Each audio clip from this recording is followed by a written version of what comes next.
First, good afternoon, everybody. Good afternoon. I want to welcome all of you to sunny San Francisco. Glad you could come. We begin today the first of 7, and the purpose of this series is to rip away any veil that is separating us from what you might call the Golden City, the city of grace, which the Bible refers to as the kingdom of heaven on earth. To us, it is not an abstraction, and it will not remain an abstraction for whoever is willing to lay aside not only cherished ideas, but ideas that are in common parlance all over the world today. And so our methods must be rather drastic in this series. We cannot afford to leave you in doubt. We cannot afford to leave you in between two worlds.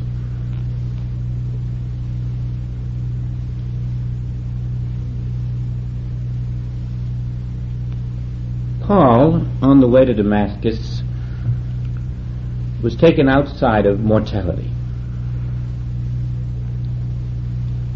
And as he puts it in Corinthians, after the resurrection of Jesus Christ, there were some who saw him. Paul puts it this way: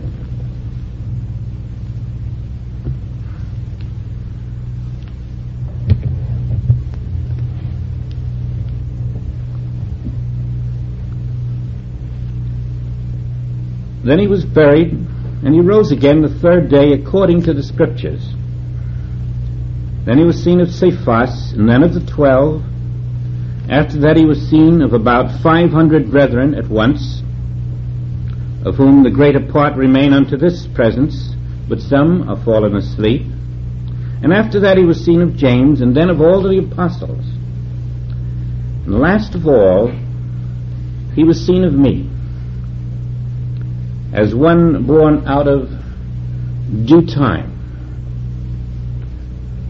Not having traveled with the Master, he was born out of due time. Now this then must be placed as Paul seeing Jesus Christ after the ascension.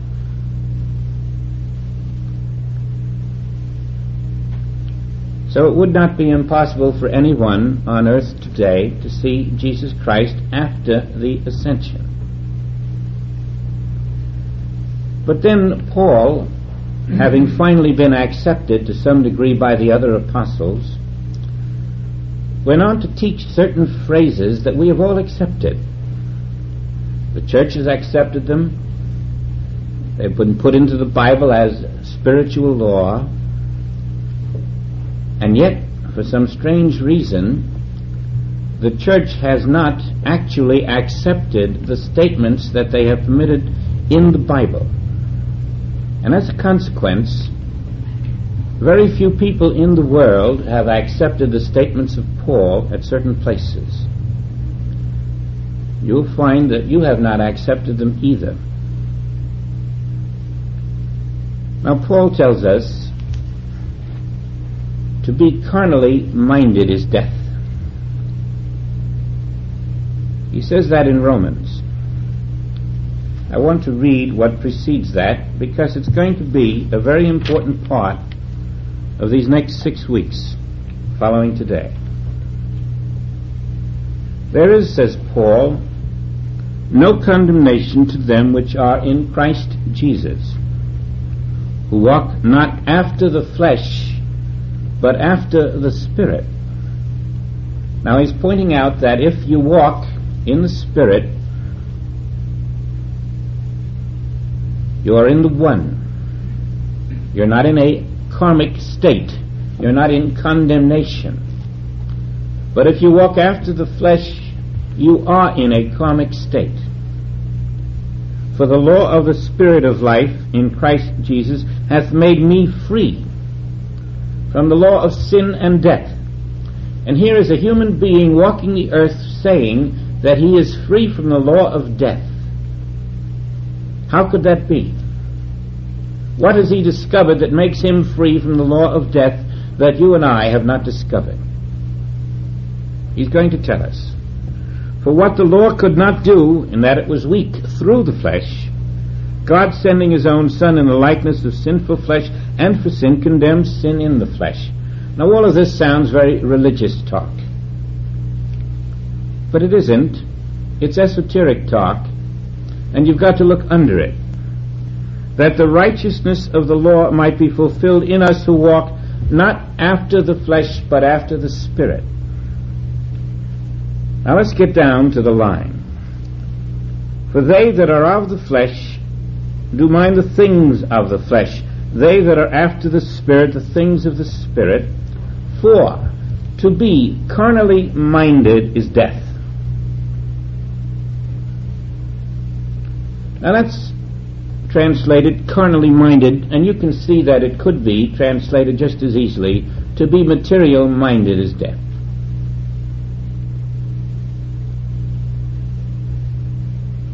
The secret of Paul, that he was not subject to death, was that he was not material minded. Today, we're going to see the Bible another way. Yes, still another way than we've ever seen it.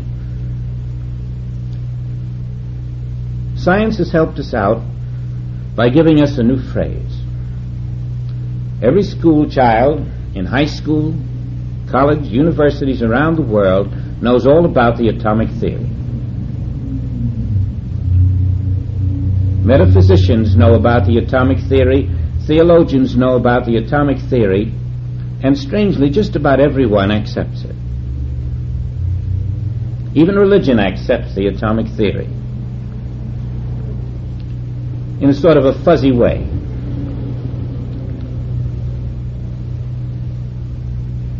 And yet, atoms are the substance of matter. To be material-minded is death. To be atomic-minded is death. As long as there is a belief in the existence of the atom, you fall under Paul's statement, to be material-minded is death. If you think there is an atom in this universe, Paul is telling you, you must die. To be atomic-minded is death, because science has given us the statement and the proof that the atom is the substance of the matter of which we are material-minded.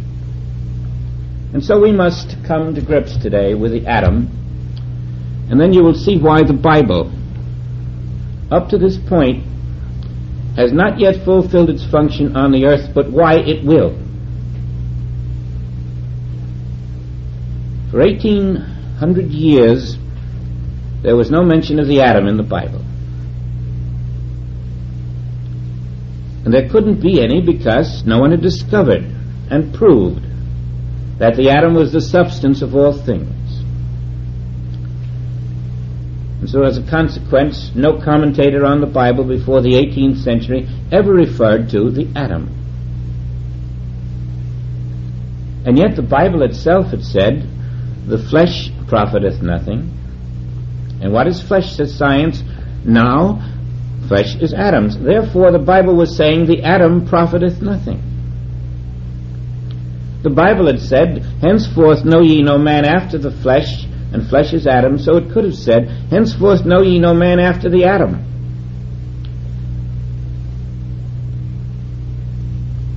In other words, the metaphysician says there is no matter, but he has not gone the whole way. He still thinks there are atoms, even though he thinks there is no matter. And so we come to this place. We have in our studies gathered together the materials of truth, like building a fire. We have the shavings, we have the logs, we have a little can of kerosene, but we don't have a fire because that little tip of sulfur hasn't been ignited. And so it is with us in truth. We have all the truth. What keeps us out of the kingdom of heaven? We have not lit the flame of self. And the separation between the self, which is the living kingdom of heaven on earth, and the material world, is that little fellow, the invisible atom. Until you recognize the nature of the atom and know what an atom is, and become conscious of that of which you are now unconscious, the veil remains there, separating you from the grace, the power, and the dominion which are implicit in a complete and full understanding of the Bible. Let's take a look at the atom, and nothing we say about it will conform to what science says. And this is precisely what religion has missed and should have said when the atom was introduced to the world as the substance of matter. You will never see one atom that can know God. And if you add 1 million atoms together, you will still not find 1 million atoms that can know God. And as long as a man or a woman is an atom or a group of atoms, that individual can never know God. And yet, to know God aright is life eternal. Whoever remains an atom, or a group of atoms, or a configuration of atoms, can never know life eternal. The atom is a robot. And whoever is an atom or a group of atoms remains a robot, because the atom is controlled. Now look over in Alameda. You're in your apartment, and the next thing you know, there's no house around you. There's just 13 tons of steel, 2.5 tons of fuel plummeting out of the sky. An apartment house demolished. What was that plane made of? It was made of atoms. What was the fuel made of? It was made of atoms. What were the people made of? They were made of atoms. What was the house made of? They are made with atoms. Who controls the atom? Nobody. Go down to Texas. There are 15 or 20 kids in a bus. And the driver doesn't see the signals, or he doesn't remember what to do. Something confuses him. He stops at the train tracks, and then suddenly he starts again in spite of the warning. And the bus is demolished by a train. 10 or 17 children die. Made of atoms. The bus, made of atoms. The train, made of atoms. The children. No control. You read about the priest. He was beaten to death. Somebody stabbed him 4 times and ran away. The knife, atoms. The man who stabbed him, atoms. The priest, atoms. Atoms are robots. There isn't a thing about an atom that you can control as a human being. You think you can. You have this sense of controlling the atom. You can smash the atom. You can build skyscrapers. You can build modern cities of the future. But nobody's going to live in them except atoms. And as long as we continue to accept the existence of an atom as a reality, we will find that planes will continue to fall out of the sky. People will still be killed. Soldiers will still go to war. There will be no control because the atom is not under the government of God. God does not control the atom for a very simple reason. God never made the atom. Now take an avalanche. You live in the valley and the avalanche comes down, somebody dies. The avalanche was made of dirt, the earth, and the earth is made of atoms. And God doesn't control that earth. That isn't the earth which is the Lord's. The atomic earth is not of the Father. The flood that comes and demolishes a city is made of water, and that water is made of atoms, and those atoms kill. And the atoms of bombs kill. and the atoms of bullets, and the atoms of germs, the atoms of tumors, the atoms of avalanches and diseases and hurricanes and earthquakes and fire and flood. They kill. And once we accept that atoms are made by God, we have accepted God to be a killer. We have accepted God to create an imperfect world. The very acceptance of the atom as even existent is enmity against God, a denial of the all-perfection of God. Now, this is not your conscious will or desire to call God a liar, a thief, or a killer, or a murderer. But the minute you say one atom exists on this earth, you have said so.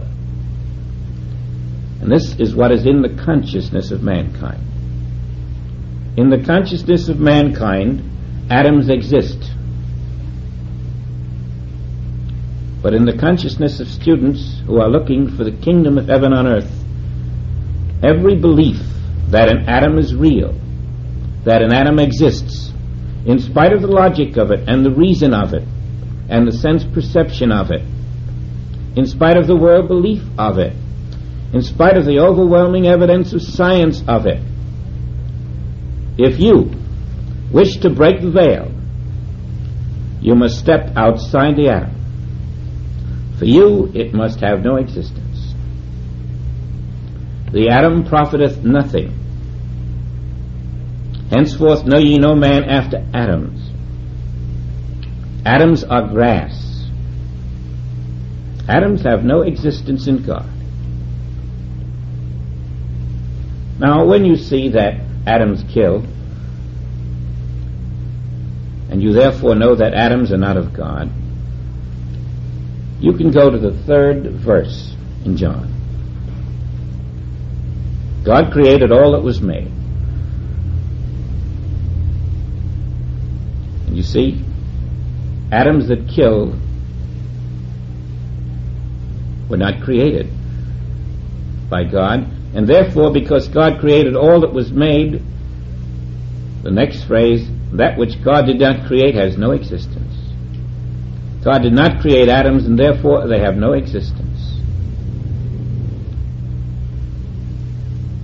What's the point of believing that there is no matter if you still believe there are atoms which are the substance of matter? And so we have to go from the belief that there is no matter into the belief that there is no invisible atom to cause the existence of matter. We're taking the legs right out from under the table. Now, this then is not a metaphysical study at this point. You're in the mysticism of the understanding which came to Paul. To be atomic-minded is the 20th century translation of to be carnally minded is death. To be atomic-minded is death. And I say this with all sincerity, that science is killing us with atoms. And science will kill anyone who will let him believe that atoms exist in this universe. That means that the true mystic, the true student of Christ, must join Jesus Christ to reach that place where he can say, I have overcome this world of atoms. For me, they have no existence. God did not make them. The atoms that kill, God did not make, and therefore the atoms are not there. And I will not try to say there are some good atoms and there are some bad atoms. There are no atoms. And when this becomes something you will be willing to accept, then you've got to take it into meditation daily. Until for you it's so resonantly clear that you can look at anything in the world and know that whatever you see in this world is based in the belief that atoms are there. That's the universal belief. And that's your human unconscious belief. And you've got to look right at what you see, knowing It cannot be there because atoms cannot be there, and atoms are the substance of that mirage.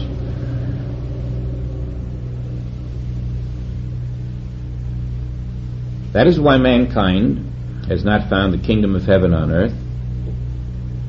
Man is still accepting the opinions of science and the hopes of religion, and the middle path goes right through both. Hardly anyone can really believe that religion is going to bring heaven to earth. There's not the slightest indication this is possible for religion to do. Religion has been asleep and will continue to be a sleepwalker. And it will continue to dream. It will continue to walk in its costumes and its rituals, while out here the world falls apart at the seams, and religion will promise forever that in a heavenly hereafter all this will be taken care of. We've learned about that fairy tale. Science, on the other hand, seems to be the great white hope. Science has the atom, and you know, while we're talking about it, science has already passed the place of even believing that the atom is the substance of matter themselves. They simply haven't broadcast it. They are frantically working on a subatom. But that's quite a difference than an atom. They're working on subatoms, and they're going to go into micro-atoms. They're going to diminish in size.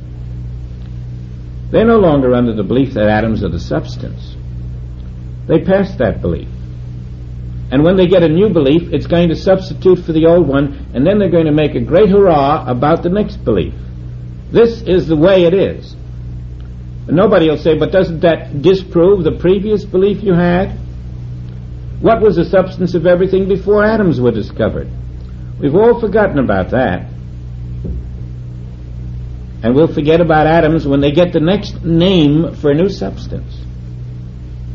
And the answer is they're fishing and fishing and fishing for something you cannot find in a material world. Now you're breathing right now, and you're breathing atoms. The breakfast you had was made of atoms. The fuel you put in your car is made of atoms. And as long as you have been able to do these things today, you're going to continue that those things are reality. You're going to continue in that belief because you know you're going to have 2 or 3 solid meals a day, and if they're made of atoms, you're going to need atoms today. You need atoms to live by. You need atoms to drive by. You need atoms to work by. You need atoms for everything you do. And in the end, the atom buries you, because it never was there. Now, you know, in grade school, there are some who learn at a certain pace. And there's always one who's a little quicker, or maybe 2 or 3. And so the teacher forgets about that 1 or 2 or 3. The teacher has to teach the class. And so that 1 or 2 or 3 who are quicker, they simply do not go at the level of their capabilities. They have to be slowed down for the class. Our work has been just the opposite. There are in this world those who are quicker spiritually, more prepared to receive a certain level of the truth than others. And rather than slow down them so that the masses can get the word, our function has been to find that 1 out of every 1,000. That's why these classes in the main were planned for small groups. We haven't been looking for everybody. We've been looking for that student in the class who normally is slowed down to the pace of the masses, and we are trying to bring the pace up to his pace. And we expect only those students who can move at that pace to be in the class. That's the kind of class this is meant to be. And now you can see why. Because I'm asking you to consider the fact that the atomic universe of science has no existence, that the atomic world of atom smashes does not exist, and to take your faith out of it, that our rebirth has to be reborn out of the atom. And this cannot be done in any way that is known to man except by first understanding it, understanding what makes an atom, realizing that the atom that man is chasing for his extra leisure and extra comfort and extra income is quicksand. As he gets it, he sinks into it. And he spends his life seeking it, seeking more atoms. Everything material that you seek is made of atoms, and as you seek more and more of it and learn to depend upon it, in the end it fails you, because it never was there. Now, when you have found a place where you understand this atom and its non-existence, then you will have to go into meditation with specific exercises. And you will find when you do this, and we'll do several today, you will come to a place where you can consciously know the non-existence of the atom, and yet you will be in another place, right where the world thinks the atom is. Suppose we take a box. Here's a box with 3 dimensions. Now this little box is about 2 inches high, 5 or 6 inches wide, and about 3 or 4 inches deep. And of course, being wood, and wood being made of atoms, here's a box made of invisible atoms.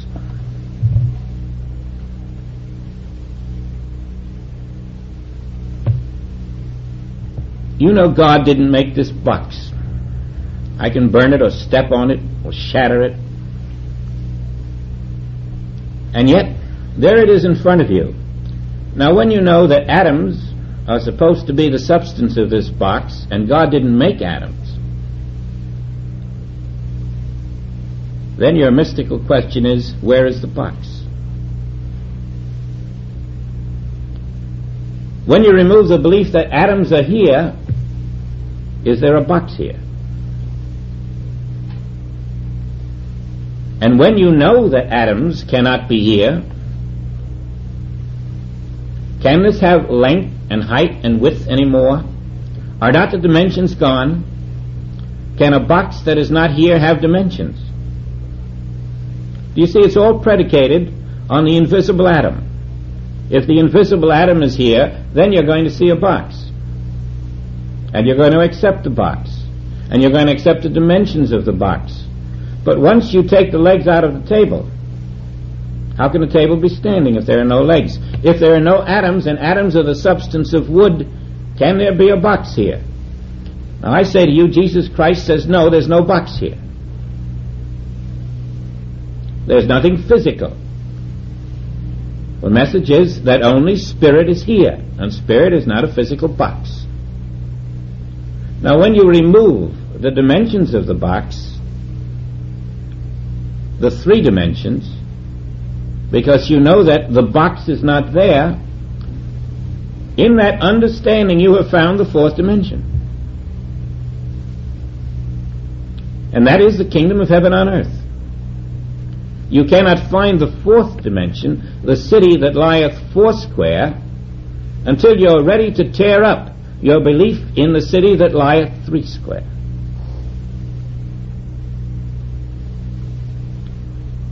Now, if you believe this box is here, you're carnally minded. You're material minded.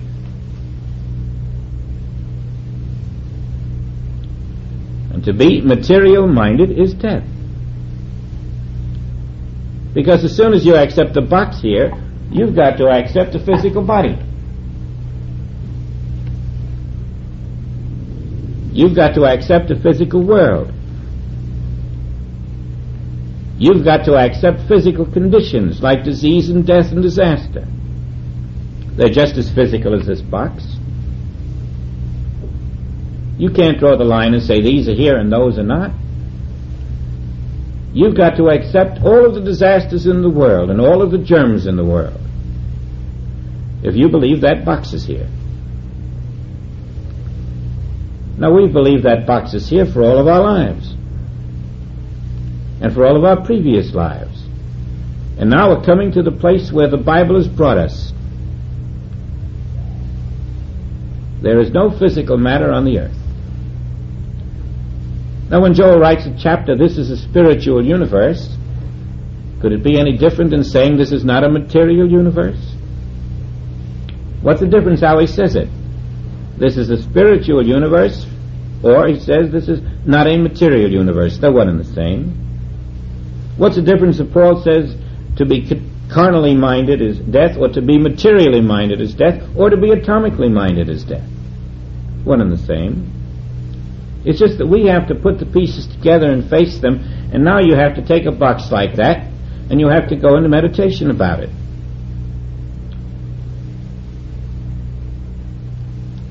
Until you can come to the conclusion that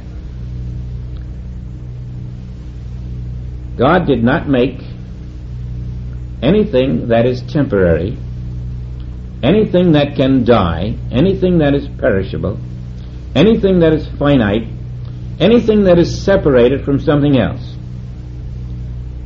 The Spirit of God is the only creator, and it creates out of its own Spirit all that is. And we're in a spiritual universe where there are no boxes. We're in a spiritual universe where nobody can die. We're in a spiritual universe where planes don't fall out of heaven into the ground and demolish people. Why? Because we're not caught in the illusion of the atom. Let's go back now inside ourselves and try to understand this atom. Let's take a good long look at it.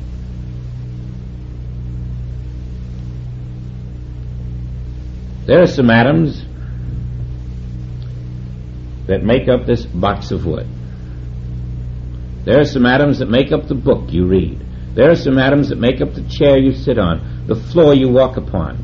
And they're all atoms separated from each other. The chair has nothing to do with this box. They're separated. Remember when Jesus was crucified,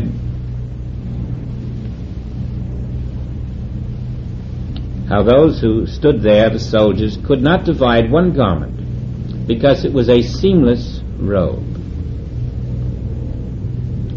It wasn't separated. The teaching there was that the seamless garment we wear is the knowledge that Spirit is all, and Spirit is not atoms. Spirit is not matter, but Spirit is also not atoms. You know Spirit isn't matter. Now you must know Spirit is not atoms. And Spirit is all. That's not a spiritual box. What is it? And so we come to how the box gets there. And that's all the illusion of form in one little box.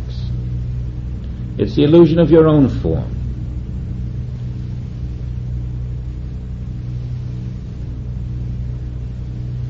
Where are these atoms that we say do not exist? Where are they?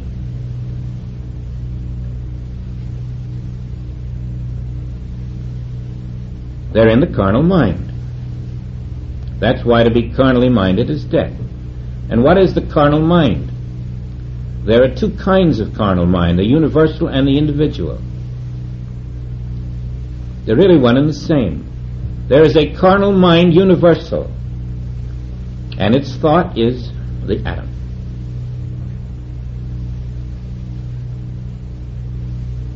The atom in the carnal mind is the only place the atom exists. In the world mind there are atoms of thought. That's all atoms are, the thought of the world mind.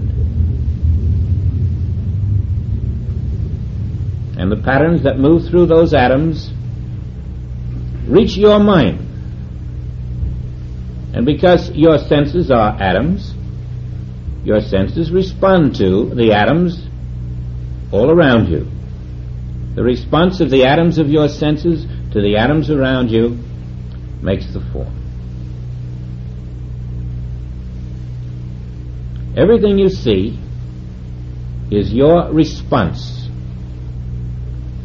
to pattern thought of the world mind.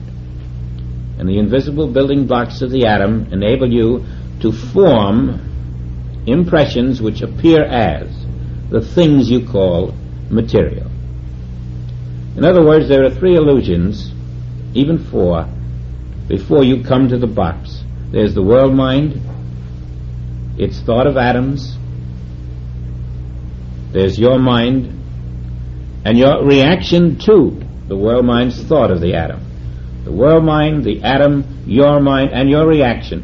This is the sequence, the quadruple sense of illusion that finally produces that which God did not create.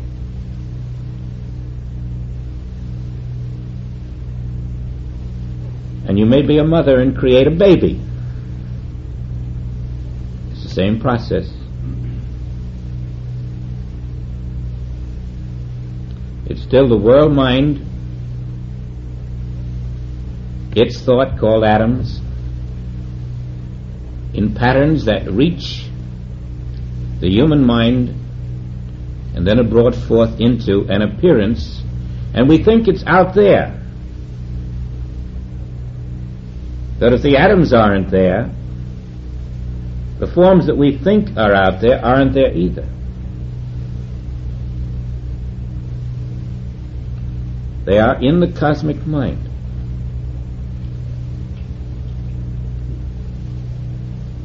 The accident of the jet in Alameda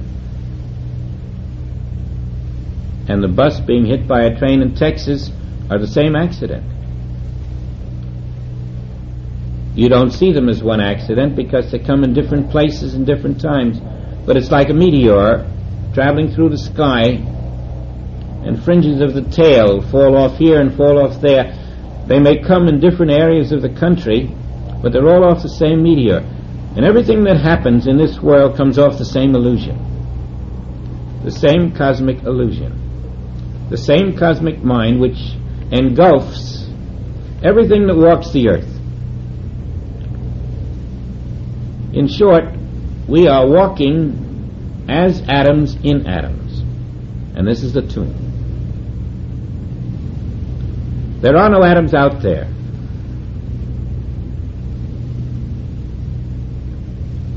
And when you remove the belief that they're out there, you will find that nothing is separated from anything. All that separates you from Chicago right now is land and air. But the atoms of air aren't there, and the atoms of land aren't there. Nothing is separated. It's all the one spirit. You should learn how to meditate on the absence of atoms from the world. There are so many ways to come at an understanding. We could go back to Times Square as you watch the bulbs around the building flash out the message of the news. And you realize the bulbs aren't moving. The bulbs are stationary. What's moving? And yet there's a feeling of motion, but the bulbs aren't moving, and that's all that's there. The illusion of motion is a reaction of the senses. And that's what gives us the news. You see a screen and there's a horse on the screen in a movie. It runs for 50 miles.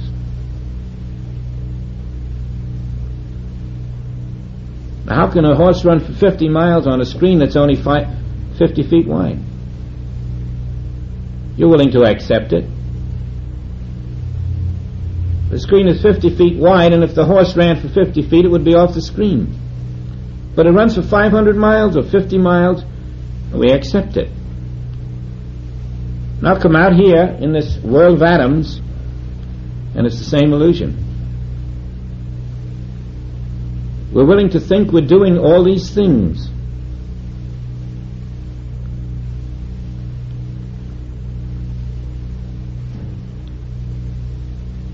And we are doing them only because we have accepted the material appearances as real.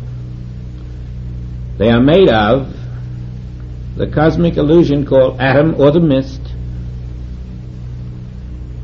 And when you know the atom isn't there, you know the external world isn't there. And this means absolutely nothing to the human mind. But it does to that 1 in 1,000 whom we have been led to believe is attracted to this particular class. 1 in 1,000, you may be the 1 in 1,000 from your area, from your particular household, in your particular lifespan. And if you are that 1 in 1,000, as has been indicated by the previous classes,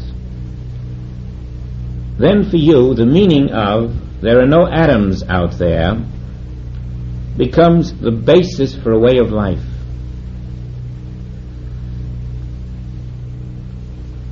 What are we to be reborn out of? What's the point of talking about a first resurrection or a transformation or a Christ mind if we're not to be reborn out of something?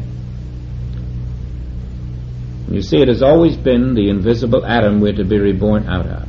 The belief that we are that invisible atom which has been labeled as the essence of a man by science. Now let's meditate on there are no atoms here and see if you are quickened.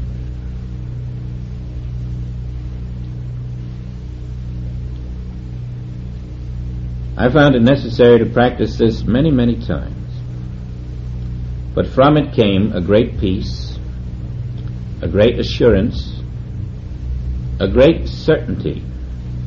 And I can tell you too, from it came a great deal of power.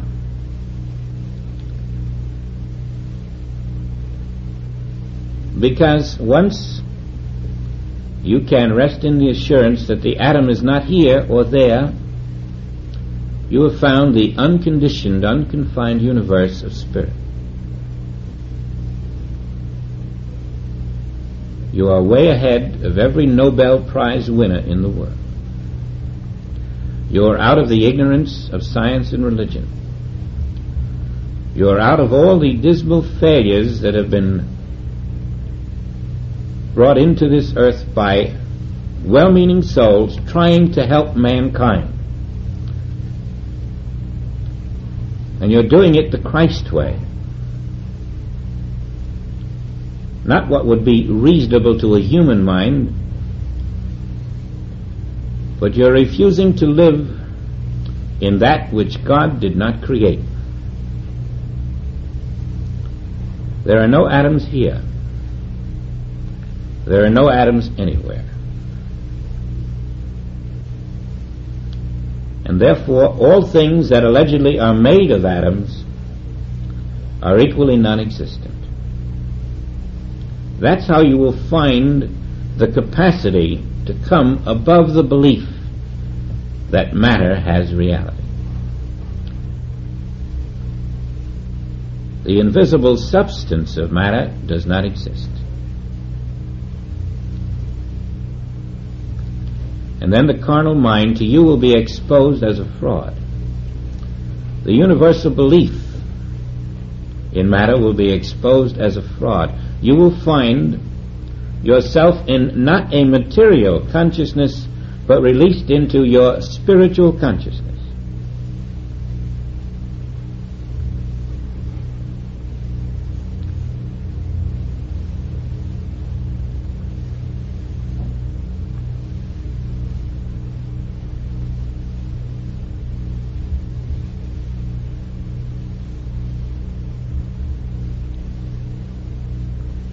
If there are no atoms, where are the material conditions which depend on the existence of atoms?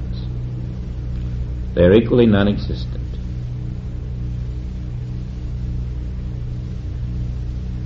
What are the germs? The germs are only there in the cosmic mind because we think there are atoms to cause germs. But if there are no atoms, the germs have no substance. They're exposed as only ideas in the cosmic mind. Every so-called evil condition on the earth has no substance to support it when you know that there are no atoms.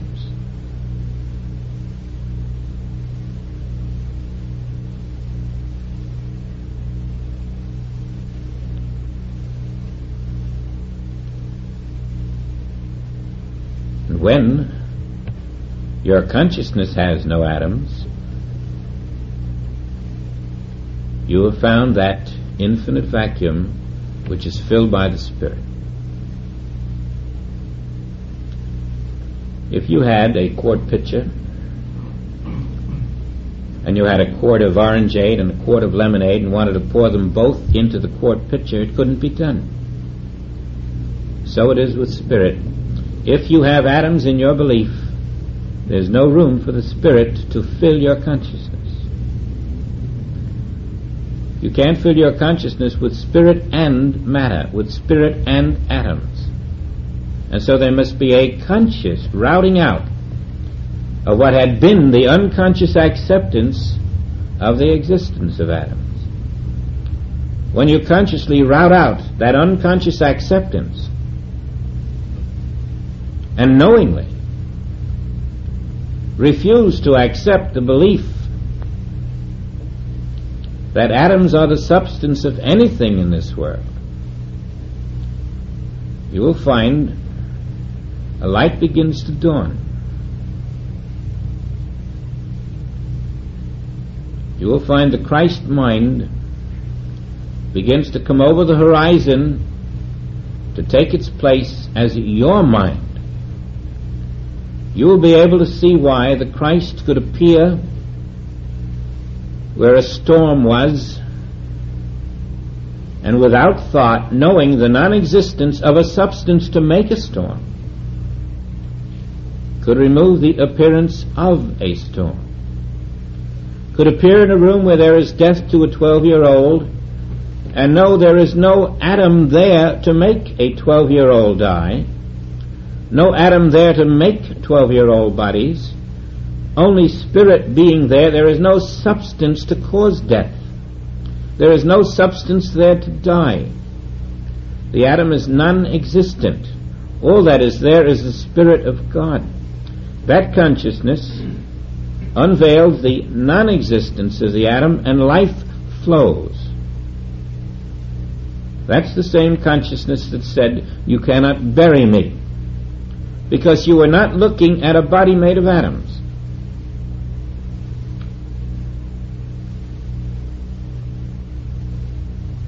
Having overcome the atom, you know God aright. And only by overcoming the atom can you know God aright. And no matter how you try to think it out, you'll come right back to the same solution that has been found through the ages.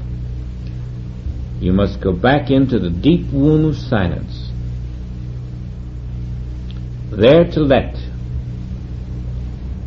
the Christ you have invited by your acknowledgement of the non-existence of anything unlike God. That which can kill is not of God. That which can die is not of God. And you'll find that every condition in the world, every problem, every evil is found only in the atom, which has no existence. When you overcome the belief in the atom, you overcome the belief in all of the conditions of the world, because that's where they are.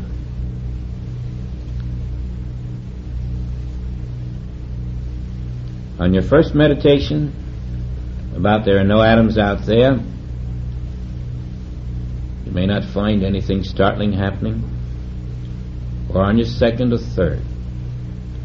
I assure you, if you will do this every morning until you do find something, you will know why you have been brought into this study.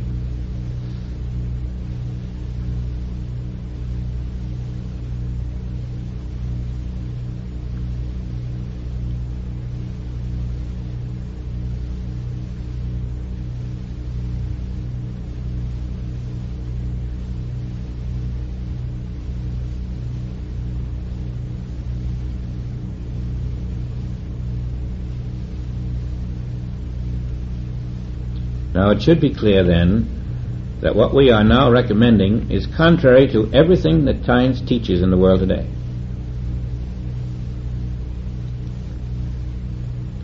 And yet, it is the great purpose of the Bible to take us out of the false directions of science, out of the false directions of religion, and to restore us to our soul. The only way you're going to step out of the atomic world that dies is to live in the soul which is not in atoms. Your soul is free of this atomic universe. Your soul is not in space, not in matter, not in time, not in the motion of matter. And as long as you believe there's an atom, you're not in your soul, you're in your mind. When you get past the belief in matter, in the atom, you'll find you're in your soul.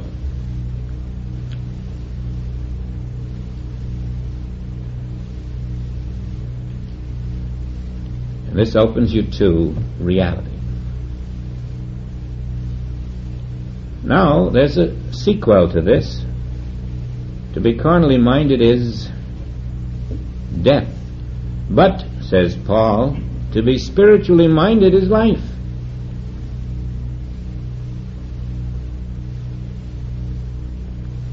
As the veil of the atom disintegrates in your belief, and you are spiritually minded, you're in the seamless garment. You're not in separated atoms. You're in the one. The one is not 5 billion atoms. The one is the one. There are no atoms in the one. In the realization of the one, you're out of the atom. And if you're sitting in an Alameda apartment house and a plane plummets out of the sky, I can assure you it won't hit that building. If you're sitting in a bus and the driver goes through where a train is coming, I can assure you something will happen to prevent that accident. Wherever you are in the knowledge that the atom does not exist, you are immune to the action of the atom. And that's what you're going to discover for yourself when you have your meditations on the non-existence of the atom.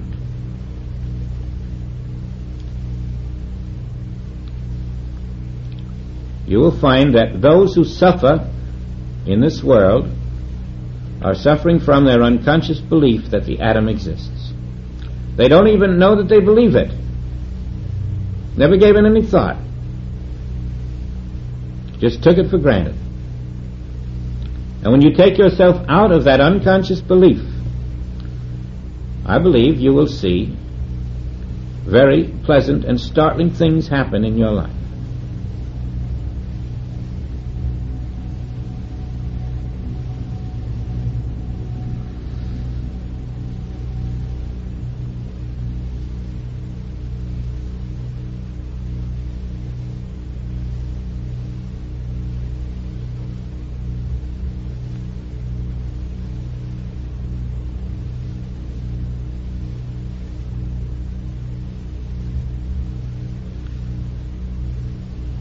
In the beginning was the Word,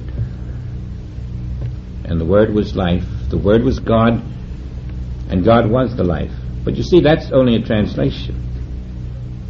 It hasn't done the world much good to see that in the Bible. The New Translation someday is going to be, before the atom, there was spirit. In the beginning means before the atom. Was the Word means there was spirit.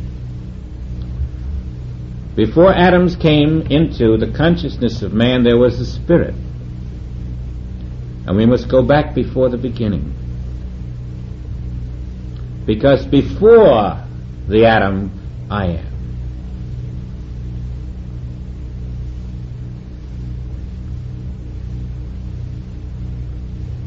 You take yourself out of the creature called the atom. Now there's a great symbology in the fact that the atom, which has no real existence, is also Adam in Genesis. Because out of Adam comes Eve. And out of Eve comes her progeny. And out of her progeny comes all of God's declaration that he will curse her progeny. Do you see the sequence? Out of the atom comes our belief in matter. And out of our belief in matter comes the problems of the world. The dying world is born out of a belief in the atom. Just as all the accursed progeny of Eve come out of Adam. It's the source of the nothingness which is called the arm of flesh.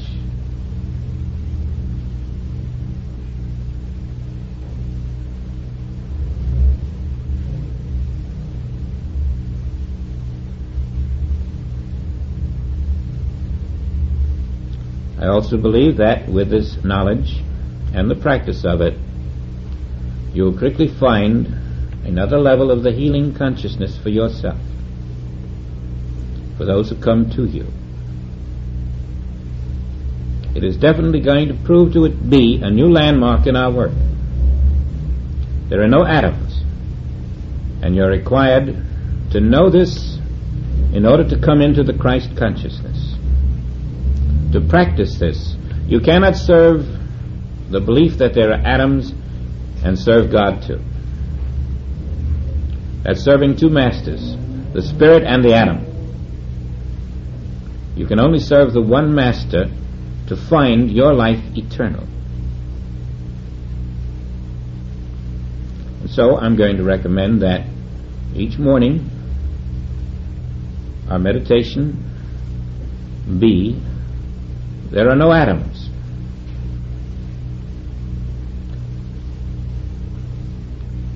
Let the significance of that lift you up to where you can look at a material world and know that it cannot be there because it is composed of atoms that are not there.